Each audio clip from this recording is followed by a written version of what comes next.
मैं करने वाला हूँ इन घने जंगलों के अंदर सरवाइव, जहाँ टेम्परेचर -10 डिग्री से नीचे कुल्फी जमा देने वाली ठंड, नदियों को पार करते हुए घने जंगल, चट्टानों को पार करते हुए मैं जाने वाला हूँ एक ऐसी खूबसूरत जगह जो है इंसानों से बहुत दूर।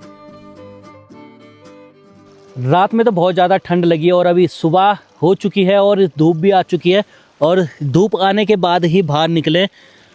यहाँ पर देखेंगे गर्मा गर्म हमारी चाय भी बन रही है, और पाला यहाँ पर इतना ज़्यादा पड़ा है कि जिसकी कोई हद ही नहीं है। अगर जो आप देखेंगे ये मेरी पानी की कैन है, इनमें पाला अभी तक ये गला नहीं है।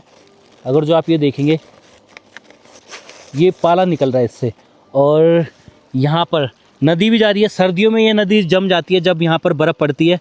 और अगर जो आप यहाँ पर देखेंगे ये फ्राई पैन रात में बाहर रख दिया था, इसमें पाला पड़ने की वजह से ये देखिए ये जम चुकी है बर्फ़। ये मेरी चम्मच अब जाके निकली। गर्मा गर्म चाय पीते हैं और थोड़ी देर धूप सेकते हैं और फिर अपने आगे की ट्रैवल की शुरुआत करते हैं। सामने अपना टेंट है और यहाँ पर बाघ के पंजों के निशान भी है, यानी कि टेंट के काफ़ी नज़दीक कल बाघ आया। और फ्राई पैन ज़रा बढ़िया से धो देते हैं पहले।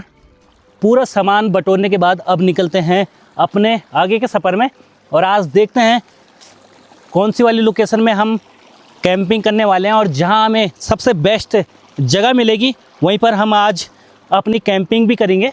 और इन घने जंगलों के अंदर यहाँ पर पहले बाबा जी रहा करते थे, और ये साथ में ही बाबा जी की कुटिया भी है। और बाबा जी के जाने के बाद ये कुटिया आज ख़राब भी हो चुकी है, टूट चुकी है, और मंदिर आज थोड़ा वीरान सा हो चुका है, पर यहाँ पर दर्शन करने लोग आते ही हैं।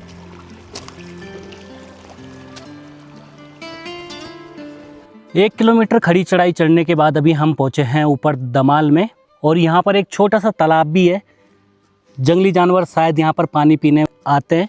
और यहाँ से नीचे की तरफ रिश्ती गांव है, और जहाँ पर मैंने आपको नीचे मंदिर दिखाई थी वहाँ से रास्ता था डुंगरी गांव जाने के लिए, और हम जाएंगे ठीक यहाँ से ऊपर इन पहाड़ों की तरफ। 1-1 किलोमीटर चलने के बाद थोड़ा बीच बीच में रेस्ट भी कर रहे हैं। यहाँ पर कहीं कहीं पे अखरोट के पेड़ भी काफ़ी ज़्यादा मात्रा में देखने को मिल जा रहे हैं। जगह तो ये काफ़ी प्यारी है, और अभी तक झब्बू भाई को रास्तों का पता भी था। अब यहाँ से झाड़ियाँ काफ़ी ज़्यादा, पेड़ पौधे घने हो चुके हैं, और यहाँ से अब रास्तों का भी कंफर्म पता नहीं है, कहीं भटक ना जाए इन रास्तों में ना। और डर भी लग रही है भटकने की, कहीं हमारे साथ रुद्रनाथ मंदिर जैसा हादसा ना हो जाए इस जंगल में भी, कि एक बार गलत रास्ता पकड़ लिया तो फिर कहीं और ही जाके पहुँच रहे, और फिर यहाँ तो गलत पकड़ लिया तो फिर यहाँ तो पता नहीं कहाँ निकलेंगे, कुछ पता ही नहीं है। क्योंकि एक्चुअल में ये जो जंगल है ये 25 किलोमीटर के एयर फेर में ये जंगल है दूधतोली का ना। रास्ता नीचे की तरफ से आ रहा है, थकान भी लग रही है। मेरे पास सामान भी ज़्यादा है, हाथ में भी सामान है, और झब्बू भाई आगे आगे से रास्ता भी देख रहे हैं। पर अभी हम बहुत ही ख़तरनाक जगह आकर फंस चुके हैं। यहाँ पर झाड़ियाँ वगैरह भी ज़्यादा ही है, बैग वगैरह भी उलझ रहे इन झाड़ियों में, तो रास्ता यहाँ पर एक हिसाब से खुद ही बनाना पड़ेगा।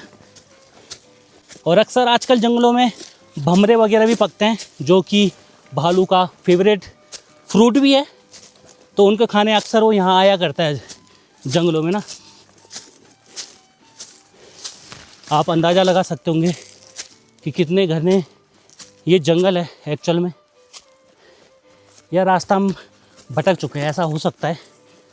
जंगल तो मैंने बहुत देखे अपनी लाइफ में, पर इतना घना जंगल बहुत टाइम बाद देखा है। ये भी बहुत ख़तरनाक जंगल है, जिस हिसाब से यहाँ पर पेड़ पौधे लगे हुए हैं, बहुत ही नज़दीक नज़दीक में, ज़्यादा दूर डिस्टेंस भी नहीं है इन पेड़ों के बीच में ना। तो ये मतलब मुंह के आगे एकदम बड़ी बड़ी ख़तरनाक घनी झाड़ियाँ से आ जा रही है। पीछे तो और भी ख़तरनाक घना जंगल था।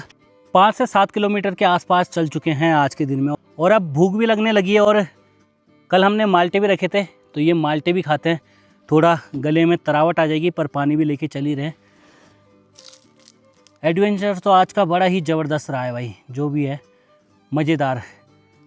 एक ऐसी मज़ा में रुद्रनाथ मंदिर जाते समय भी आई थी, और दोबारा ये अब आ रही है इस रूट पे। बिल्कुल ही वही वाली फीलिंग आ रही है। भूख भी लग चुकी है, लिमिटेड सोर्स है हमारे पास खाने पीने का, और उसको कल तक चलाना है हमने। सामने अगर जो आप पहाड़ी देख रहे होंगे वहाँ से घूमते हुए आए हैं और यहाँ पर ये चट्टान देख रहे होंगे आप, बड़ी खतरनाक चट्टान है। इन चट्टानों से क्लाइंब करके ऊपर की तरफ आए हैं और यहाँ पर बड़ी मुश्किल से पहुँचे। बहुत ही खतरनाक ये जगह है और यहाँ से अगर जो आप देखेंगे तो काफ़ी ऊंची चोटी में अभी हम आ चुके हैं। ऊपर भराड़ी देवी माता मंदिर है, तो ऊपर चलते हैं पहाड़ में। ठीक सामने देखेंगे कोद्या बगड़, एक बार हम गए भी थे, अगर जो आपने वाला ब्लॉग देखा होगा। कोद्या बगड़ की पहाड़ियाँ उस साइड में और बिनसर महादेव मंदिर ठीक उन वाली पहाड़ियों के पीछे। और यहाँ से सबसे बड़ा चैलेंज तो यही है इन चट्टानों में चढ़ने का, थोड़ा फिसलन भरा भी है, चला भी नहीं जा रहा है। मतलब क्या ही बताएं आपको, जूते भी फिसल जा रहे हैं, हाथ में भी वेट है, पीठ में भी काफ़ी ज़्यादा वेट है। और यहाँ से अगर जो आप नीचे की तरफ देखेंगे बड़े ही खूबसूरत जंगल है और काफ़ी घना ये जंगल है। अमेजिंग लोकेशन तो बहुत ही प्यारी है, गजब की। ऊपर चढ़ते हैं, सांस भी फूली रही है, पर यहाँ पर भी बिल्कुल भी चढ़ने की कोई जगह नहीं है। थोड़ा मुझे पहले कैमरा बंद करना पड़ेगा, फिर ऊपर चढ़ना पड़ेगा। ये भी पलट रहा है। और अभी हम पहुँच चुके हैं 3000 मीटर से ज़्यादा की ऊंचाई में, मुझे भी कंफर्म नहीं है पर 3000 मीटर के आसपास है। और यहाँ पर अगर जो आप ये देखेंगे, ये है भराड़ी माता का मंदिर और यहाँ से दोनों साइड की पहाड़ियाँ दिखाई दे रही हैं। अगर जो आप इस तरफ देखेंगे तो बिनसर वाली पहाड़ी उस साइड हो गई और यहाँ से इस साइड को देखेंगे तो तिरपाली सैंड इस साइड पड़ गया आपका। तिरपाली सैंड वाली पहाड़ियाँ इस साइड हो गई आपकी। गजब, बहुत ही सुंदर जगह में है ये मंदिर, बिल्कुल ही ऊंचे चट्टान में बना रखी है, बहुत बड़ा चट्टान है ये। यहाँ देखिए कितने सारे गांव हैं, यहाँ पर रिश्ती गांव वालों के खेत भी है। यहाँ देखिए दुनिया भर के गांव है ना इस साइड में। बड़ा ही खूबसूरत नज़ारे यहाँ से दिखाई दे रहे हैं। कितने बड़े बड़े गांव हैं, कैमरे में परफेक्टली क्लियर नहीं दिखाई दे रहे हैं। गजब, बहुत ही सुंदर। और ये आपकी दूधतोली की रेंज जो चारों तरफ तक फैली हुई है, चाहे पहाड़ी के आप इस साइड को भी चले जाएं। अमेजिंग व्यू भाई, मज़े ही आ गया ऐसी जगह में आके एक बार फिर से। जय माँ भराड़ी देवी। मेरे पीछे आप ये जो नयार देख रहे होंगे, यहाँ से जाती है पूर्वी नयार और यहाँ श्रृंग ऋषि मंदिर भी है। नीचे चलते हैं, देखते हैं कहाँ पर मंदिर होने वाला है। इस साइड में ये जो एरिया है ये है आपका पूरा ढाई जूली। गजब की लोकेशन है भाई, आज दिल बहुत खुश हो गया। अब भूख लग चुकी है, थोड़ा बिस्किट वगैरह खाते हैं, एनर्जी लेते हैं, क्योंकि शरीर में अब प्राण ही नहीं बचे हैं भाई। इतना चलने के बाद एनर्जी लेते हैं थोड़ा, इसकी बहुत ज़रूरत है, क्योंकि खड़ी चढ़ाई चढ़े हैं अभी। उस वहाँ पर तो गिरने का डर भी लग रहा था, सबसे बड़ी बात तो ये है ना। यहाँ पर ढाई जूली वालों की गौशालाएँ भी है। इन घने जंगलों में ढाई जूली वाले अपने भैंसों को, बकरियों को 6 महीना यहाँ रखते हैं गर्मियों के समय, और सर्दियों के समय फिर नीचे चले जाते हैं गाँव में। और जब इस पहाड़ी में चढ़े थे तो ये पहाड़ी बहुत ही ख़तरनाक थी, रास्ता नहीं था। और जब नीचे की तरफ जा रहे हैं तभी भी रास्ता ही नहीं है क्या ही बताएं आपको। कुनेत गांव से 12 किलोमीटर की दूरी में, शायद 12 की या उससे ऊपर नीचे भी हो सकता है, हम पहुँचे हैं श्रृंग ऋषि। यहाँ पर मंदिर है, अगर जो सामने उस साइड कोने में अगर जो आप देखेंगे, और ये जो जंगल है पूरे देवदार के वृक्ष इस जंगल के अंदर आपको देखने को मिलेंगे। बहुत ही प्यारा खूबसूरत ये जंगल है। अगर जो आप यहाँ देखेंगे नीचे बहुत ही प्यारी छन भी हैं, गौशालाएँ हैं, काफ़ी बड़े बड़े देवदार के पेड़ हैं, और छन में जो फटाले लगे हैं ये भी काफ़ी बढ़िया फटाले लग रहे हैं। इनकी जो कटिंग है बहुत ही बढ़िया से की भी गई है। और यहाँ पर मिज गाँव वालों के ये खेत हैं, गौशालाएँ हैं। गर्मियों के 6 महीने 5 महीने वो यहाँ पर आते हैं गर्मियों के समय में, और सर्दियों में वो इस टाइम पे अपने गांव में चले जाते हैं। अगर जो आप यहाँ देखेंगे, यहाँ यही छन नहीं है ठीक। अगर जो आप उस तरफ को भी जाएंगे, उस साइड में भी काफ़ी सारी छन हैं, उस साइड में भी 2-3 हैं, और बाकी ये ऊपर की तरफ भी यहाँ पर छन है। ये भाई मज़ा आ गया, यकीन नहीं हो रहा झब्बू भाई ऐसी जगह लेके आएंगे। आज सोचा नहीं था कि हम ऐसी जगह पहुँच भी पाएंगे। जो रास्ते की पूरी थकान थी वो यहाँ पर आके उतर गई है। बहुत बहुत धन्यवाद जब्बू भाई तुम्हारे एक बार फिर से तो अब व्यवस्था पानी करते हैं अपने यहाँ रहने की, देखते हैं आज टेंट लगाते हैं या नहीं लगाते हैं, या इन गौशालों के अंदर रहते हैं। क्योंकि इस टाइम पे जो यहाँ के मिज गांव के जो लोग हैं वो अपने गांव में जा चुके हैं, सर्दियों का समय आ चुका है। अब यहाँ पर बर्फ़ भी पड़ती है बहुत ज़्यादा, तो इस वजह से वो अपने गाय बैल भैंसे बकरियाँ लेके गांव की ओर चले जाते हैं। तो ये गौशालाएँ जितनी भी हैं सब खाली हैं। क्या पता आज हम गौशालाओं में रुके, अभी प्लान नहीं है, प्लान बनाते हैं, ये टेंट लगाएं। अभी समझ में नहीं आ रहा है, देखते हैं क्या होने वाला है।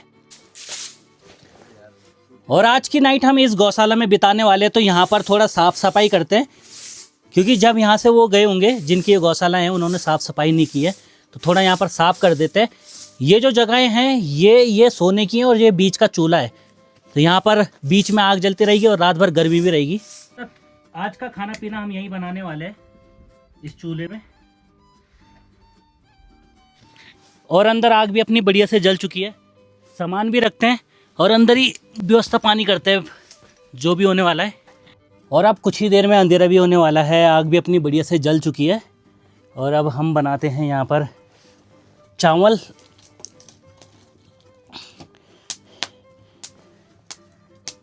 कोयले तो हो ही गए हैं थोड़ा, पर यह है कि कल की नाइट हमें बहुत ज़्यादा ठंड लगी थी, आज उस हिसाब से ठंड नहीं लगेगी जिस हिसाब से हमें कल लगी थी ना। और अंदर यहाँ पर अपना खाना भी बन रहा है, पर यहाँ पर धुआं कुछ ज़्यादा ही हो गया है। साथ में चावल रखे हैं, चावल भी बन के तैयार होने ही वाले हैं। और मेरी आँख से आंसू आ रहे हैं, क्योंकि यहाँ पर काफ़ी तेज़ धुआं भी हो रहा है। धुआं तेज़ी से बाहर नहीं निकल रहा है। और साथ में यहाँ पर अपने चावल भी बन रहे हैं, इनको बनने में थोड़ा भी समय लगेगा। मस्त भात बन चुका है यहाँ पर अपना, चावल बन के रेडी, साथ में गर्मा गर्म चाय भी बन के रेडी। गर्मा गर्म चाय भी पीते हैं ऐसे ठंडे मौसम में। ये गिलास में स्पेशल लाया हूँ प्लास्टिक वाला। मूला की खिचड़ी भी बन के तैयार हो चुकी है और चावल मूला की खिचड़ी खाने वाले हैं आज। जबू भाई very good, thank you so much, तुमने आज मूला की खिचड़ी बनाई, दिल खुश हो गया भाई, मज़ा आ गया। और यहाँ पर आग जल रही है, जिस हिसाब से कोयले वगैरह खूब सारे हो रखे हैं। रात में तो ठंड वगैरह बिल्कुल नहीं लगने वाली है, जिस हिसाब से यहाँ पर आग जल रही है। थोड़ी सी जब्बू भाई ने मैगी भी बनाई है और बैग वगैरह अभी हमने प्रॉपर खोले नहीं है, तो यहाँ पर ज़्यादा टेंट टूंट वाला सिस्टम ही ख़त्म कर देंगे। एक एक स्लीपिंग बैग निकालेंगे, साइड में ये बिस्तर है ही, चूल्हे के इस साइड उस साइड अपने बिस्तर लगा के बाद में देखेंगे अभी किस तरह से व्यवस्था बनने वाली है। पर बन चुका है, चले रखें, पकड़ाओ, थोड़ा थोड़ा ले लेते हैं। मूला की खिचड़ी पता नहीं कैसी बनी है। हाँ, चावल बहुत ज़्यादा बने, पर ऐसी जगहों में मूला की खिचड़ी चाहे कुछ भी हो, आप चाहे कुछ भी खाओ, आलू की खिचड़ी खाओ, पर जब ऐसे घर से बाहर जाते हैं और कुछ भी खाते हैं तो भाई स्वाद ही अलग आता है, क्योंकि उस टाइम पे भूख लगी होती है। सुबह से हमने कुछ भी नहीं खाया, ना सुबह में खाया ना दिन में खाया। हाँ, थोड़ा बहुत बिस्कुट वगैरह खाए हैं और सच्ची में पेट में बहुत ज़्यादा भूख है। और जब से हम बाहर निकले पड़े हैं, ये जो एरियाज़ हैं यहाँ पर आउट ऑफ नेटवर्क एरियाज़ हैं, यहाँ पर इंटरनेट वगैरह या कॉलिंग वगैरह नहीं कर सकते हो, जीरो नेटवर्क, और बिना नेटवर्क के ही आपको रहना पड़ेगा, बिल्कुल प्रकृति के सुंदरता के साथ में। तो शुरुआत करते हैं भोजन करने की भी, क्योंकि बातें ही करते रहेंगे तो भोजन नहीं हो पाएगा ना।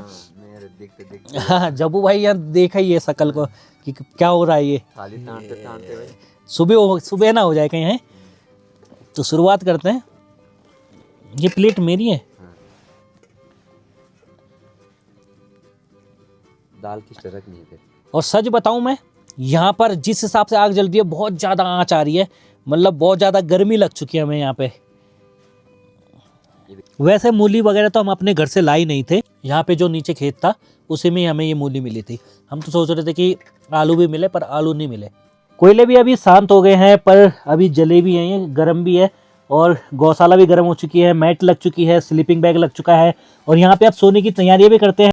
और साथ ही साथ दोस्तों अब इस वीडियो को एंड भी करते हैं। आई होप आपको ये व्लॉग पसंद आया होगा। पसंद आया तो जरूर लाइक कीजिए, कमेंट कीजिए, अपने दोस्तों में शेयर कीजिए। तब तक take care and bye bye.